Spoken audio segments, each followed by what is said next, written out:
म्हणजे मुख्यमंत्री शिंदेंनी आश्वासन दिल्यानंतर जुन्या पेन्शनच्या मागणीसाठी सुरू असलेला संप अर्थसंकल्पीय अधिवेशनापर्यंत आता मागे घेण्यात आला। या घडीची ताजी अपडेट आपण साम टीव्हीवर पाहताय। तशी घोषणा कर्मचारी संघटनेच्या विश्वास काटकर यांनी केली आहे।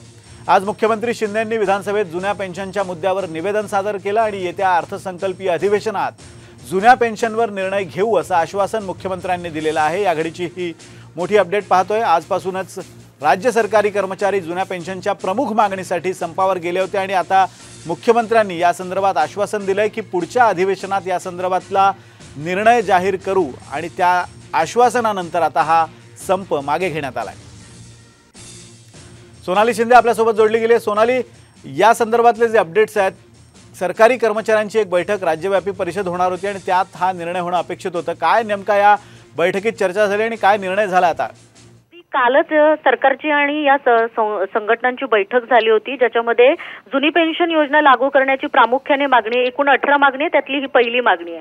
त्या संदर्भात सरकारने त्यांना आश्वासन सुद्धा दिलं होतं। मात्र अधिकाऱ्यांचं म्हणणं होतं, ज्या संघटनेमध्ये जे वेगवेगळ्या विभागातले लोक आहेत त्यांचं म्हणणं होतं की सरकारने अधिवेशनामध्ये याबद्दलची घोषणा करावी, कारण मग ते रेकॉर्डवर येतं आणि त्यानुसारच आज मुख्यमंत्र्यांनी अधिवेशनात या संदर्भातली घोषणा केली आणि त्यांनी अर्थसंकल्पीय अधिवेशनात याबद्दलचा निकाल, याबद्दलचा अंतिम निर्णय होईल आणि तोपर्यंत जो अहवाल आलाय त्याच्यावर अभ्यास होईल असं सांगितलं आणि त्यानंतर आता संप मागे घेण्याची भूमिका या कर्मचाऱ्यांनी घेतलेली आहे। अर्थसंकल्पीय अधिवेशनापर्यंत हा संप आता स्थगित करण्यात आलाय। धन्यवाद सोनाली, दिलेल्या अपडेट्स बद्दल। आपण पाहतोय की आता कर्मचारी संघटनांनी हा संप मागे घेण्याची घोषणा केली आहे, त्यामुळे राज्य सरकारला काहीसा दिलासा मिळालाय।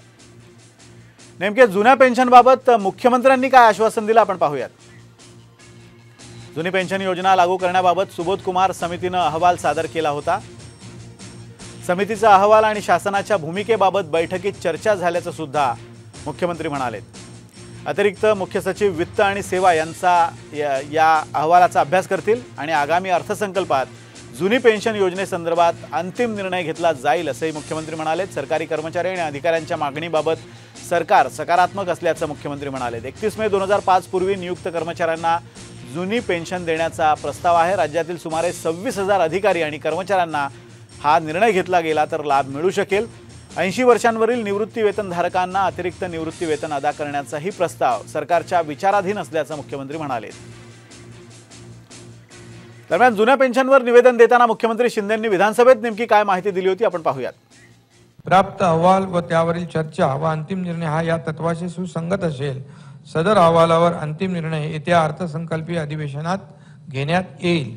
मी सदनास ग्वाही देऊ इच्छितो की संघटनेच्या मागण्यांप्रती शासन सकारात्मक आहे, त्यामुळे संघटनेने सुरू केलेला संप त्वरित मागे घ्यावा। समितीने सुचवलेल्या तरतुदी लागू करण्याकरिता त्याचा सविस्तर अभ्यास होणं आवश्यक आहे, कारण फायनान्शियल इम्प्लिकेशन आणि या संदर्भामध्ये सदर अभ्यास करण्याचे निर्देश अतिरिक्त मुख्य सचिव वित्त व अतिरिक्त मुख्य सचिव सेवा यांना देण्यात आले आहेत।